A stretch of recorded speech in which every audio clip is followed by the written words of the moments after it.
पाठशाला रोज बरोज एक खास मुद्दे पर चर्चा। इस पूरे हफ्ते हम चर्चा कर रहे हैं म्यूचुअल फंड के बारे में। जी हाँ, एक बड़ा वर्ग, एक बड़ा हिस्सा इस देश का ऐसा है जो कि बाजार को नहीं समझता है। वो म्यूचुअल फंड के जरिए बाजार में उतरने की तैयारी करता है। कैसे आप म्यूचुअल फंड के जरिए बाजार में उतर सकते हैं, म्यूचुअल फंड के क्या फायदे, क्या नुकसान, कई मुद्दों पर हमने चर्चा की।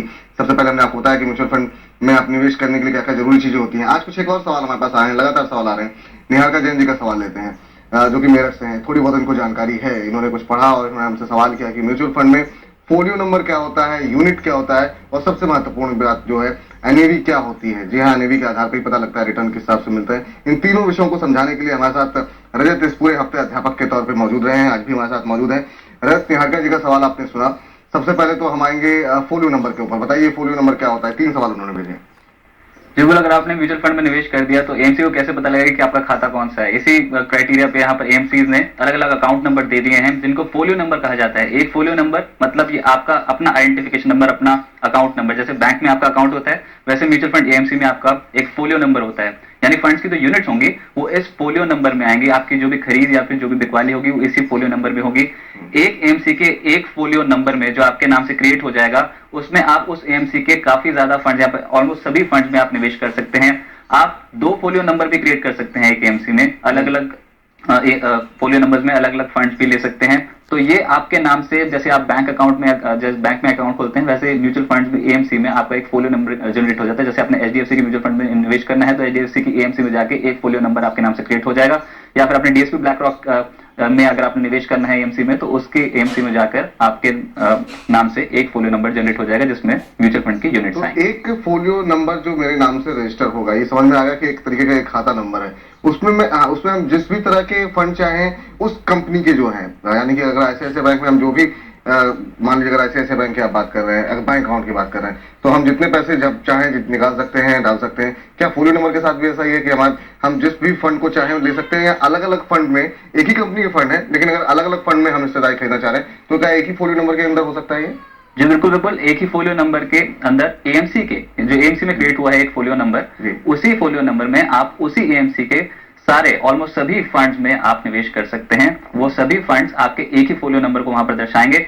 यानी कि एएमसी को काफी ज्यादा आसानी हो जाएगी अपना रिकॉर्ड्स मेंटेन करने के लिए, और आपके लिए भी काफी ज्यादा आसानी है। जब आप एप्लीकेशन फॉर्म भरेंगे तो बार बार ये फोलियो नंबर भरना पड़ता है। अगर आपको एसआईपी नहीं क्रिएट करनी है उस पर्टिकुलर एएमसी में किसी फंड में तो बार बार ये फोलियो नंबर जनरेट करना पड़ता है, वो लिखना पड़ता है फॉर्म के ऊपर सबसे पहले।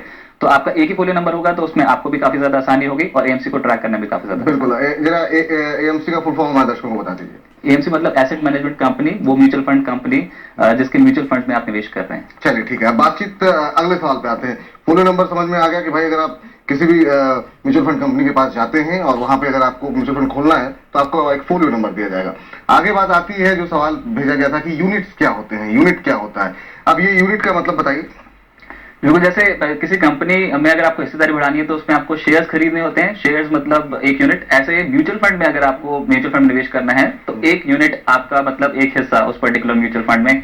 ये काफी आसान परिभाषा है और वो जो यूनिट है वो तय करेगी कि आपका कितना हिस्सा उस पर्टिकुलर म्यूचुअल फंड में। हालांकि कोई आपका यहाँ पर वोट देने का अधिकार यहाँ पर मैनेजमेंट में नहीं होगा। जैसे आपका शेयर धारक हैं तो आपको ऐसा अधिकार होता है, कंपनी में आपका अधिकार होता है, पर म्यूचुअल फंड में आपका कोई ऐसा अधिकार नहीं होगा। पर फिर भी म्यूचुअल फंड में एक हिस्सा आपका हो जाएगा एक यूनिट के तौर पर। इस यूनिट की कैलकुलेशन हम यहाँ पर दर्शकों को बताते हैं किस तरीके से यूनिट निकालती है। सपोज कीजिए अगर एएमसी ने फेस वैल्यू जैसे शेयर की होती है उसी फेस वैल्यू पे लगभग 10 रुपए के फेस वैल्यू पे अगर म्यूचुअल फंड लॉन्च किया, यानी एक यूनिट आपको 10 रुपए मिल रही है और 10 रुपए पे लॉन्च करने के बाद एएमसी ने 1000 करोड़ रुपए जुटा लिए, 1000 रुपए जुटा लिए, तो 1000 डिवाइडेड बाय 10 यानी 100 यूनिट्स इस समय कुल हैं जो आपके निवेश के हिसाब से आप में बांट दी जाएंगी। जिसका भी जितना निवेश होगा उसको उतने यूनिट्स यहाँ पर मिल जाएंगे। यानी 1000 रुपए फंड ने इकट्ठे करे और उसमें 10 रुपए की फेस वैल्यू रखी तो 100 यूनिट्स इसमें बाजार में कुल अवेलेबल हैं जो आपके निवेश के आधार पर आपको बांट दी जाएगी। मतलब कि अगर 1000 रुपए की जो आप बात कर रहे हैं इसमें एक व्यक्ति भी मतलब वो कर सकता है। अगर उसने 100 यूनिट ले ली या 50 यूनिट ले ली तो लगभग उसकी 50% हिस्सेदारी उस यूनिट में होगी। उस मतलब कि 50 यूनिट अगर उसके पास है, इसका मतलब कैसे कैलकुलेट किया जाए। अगर 5 यूनिट हमें मिल रही है और हमने मान लीजिए मुझे पूरी पोर्टफोलियो में आधा हिस्सा चाहिए तो उसके लिए इसका मतलब अगर मेरे पास 50 यूनिट अगर आ गई तो क्या ये आधी हिस्सेदारी मेरे पास होगी? बिल्कुल, मैं आपको फिर से बताता हूँ। यहाँ पर जैसे 1000 रुपए यहाँ पर म्यूचुअल फंड ने कुल जुटा लिए 10 रुपए की एनएवी पे, तो यानी 100 यूनिट्स कुल सिस्टम में है। आपने यहाँ पर खरीदारी करी, आपने यहाँ पर उसमें से मात्र जो 1,000 रुपए जो एमसीएम ने जुटाए हैं उसमें आपने 100 रुपए ही निवेश किए थे, तो 100 डिवाइड बाय 10 एनएवी पे आपको 10 यूनिट्स यहाँ पर अलॉट हो जाएंगे। अब ये फेस वैल्यू की बात हुई, पर अगर म्यूचुअल फंड ने अब निवेश कर दिया बाजार में और वो जो 1,000 रुपए है वो बढ़ गए हैं म्यूचुअल फंड के, तो अब जो नई यूनिट्स जो अलॉट होंगी वो एनएवी के बेसिस पे अलॉट होंगी, यानी कि अब जो एनएवी है उस पे आपको नई यूनिट अलॉट होगी। हमने पहले फेस वैल्यू का एग्जांपल दिया। चलिए ठीक है, अब एनएवी पे आते हैं, चूंकि आपने एनएवी का नाम लिया, तो एनएवी ये काफी, जब भी म्यूचुअल फंड के लोग जो लोग पैसे लगाते हैं वो हमेशा एनएवी देखते रहते हैं, वो घटती भी रहती है बढ़ती भी रहती है, ये कैसे घटती बढ़ती है और एनएवी होती क्या है? एनएवी मतलब नेट एसेट वैल्यू, यानी कि म्यूचुअल फंड अगर आज सब कुछ लिक्विडेट कर दे तो यहाँ पर जो म्यूचुअल फंड होल्डर्स हैं उनको कितने पर यूनिट यहाँ पर रुपए मिलेंगे, उसको एनएवी बोलते हैं।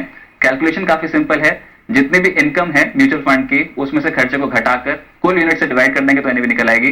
पर यहाँ पर देखा जाए तो एसेट्स, यानी कि कितने इक्विटीज में या फिर डिबेंचर्स में, बॉन्ड्स में म्यूचुअल फंड का जितना निवेश है, कितने एक्रूड इनकम है म्यूचुअल फंड के आने वाले समय के लिए, उसमें से अगर आप खर्चे को माइनस कर दें और इस पूरी रकम में से अगर कैश जोड़ दें म्यूचुअल फंड के पास, तो ये कुल एसेट्स हो गए कंपनी के पास। इसको डिवाइड कर दें अगर आप कितनी यूनिट्स अवेलेबल है पूरी मार्केट में, तो इसके जरिए यहाँ पर एनएवी निकलती है। उसको एग्जांपल के जरिए आपको बता देते हैं, सपोज करिए 1,000 करोड़ की अगर इनकम है म्यूचुअल फंड की और कैश लगभग 500 करोड़ का है कंपनी के पास, यानी 1,500 करोड़ रुपए के यहाँ पर एसेट्स हैं, और उसमें से अगर 200 करोड़ का आज खर्चा कर देती है म्यूचुअल फंड कंपनी, जो काफी ज्यादा खर्चे होते हैं एडमिनिस्ट्रेटिव एक्सपेंसेस वगैरह, तो यानी 1,300 करोड़ रुपए म्यूचुअल फंड के पास हैं इस समय।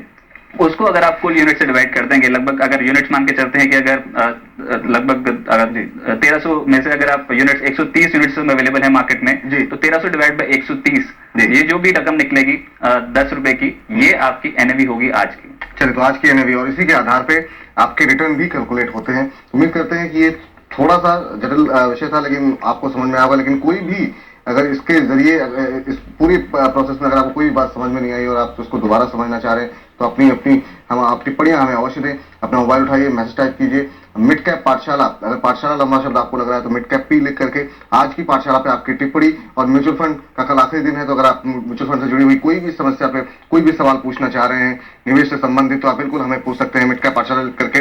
और साथ ही आपको नाम, शहर का नाम और सवाल लिखना मत भूलिएगा। बहुत बहुत शुक्रिया आज के कार्यक्रम में इस अध्यापन कार्य करने के लिए। सिंह साहब, कोई डिस्क्लोजर आपका और कोई बहुत संक्षेप में कोई टिप्पणी?